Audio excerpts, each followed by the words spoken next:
Improvised theater is people performing without a script. You're doing it in your everyday life because you don't have a script of how it's going to be, and you don't know how the other people are going to react or what they're going to say.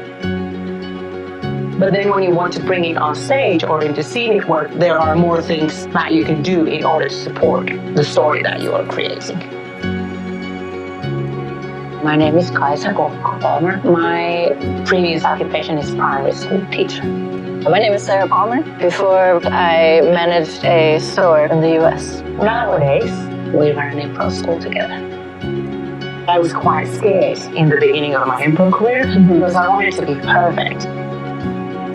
After it really hit me that there is no one way of doing it, then the fear started to go away, and instead came this unbelievable freedom. And that came from the attitude of other people.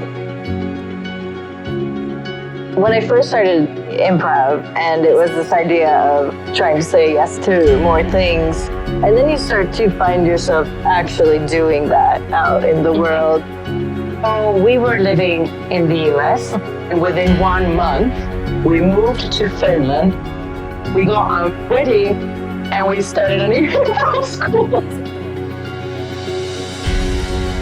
Here we had like 120 students every week coming in. We were like, yeah, it's so cool. We get to develop this stuff. We were really on an upswing, just thinking like, hey, I think this thing might work.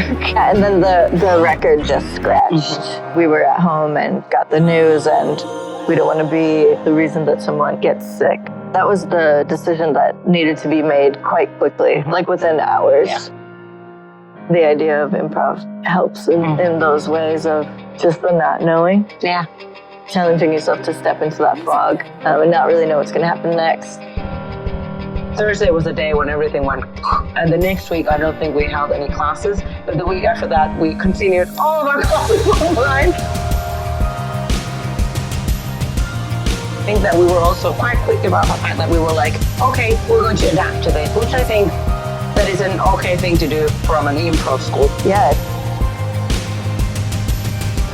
The idea of like when you get to go back into that stage of like, everything is possible, then you slowly start to see that in the world as well. In that regard, it's encouraged me to be more in the world. Be inspired by even the strangest of things. That was the scene that we made in quarantine.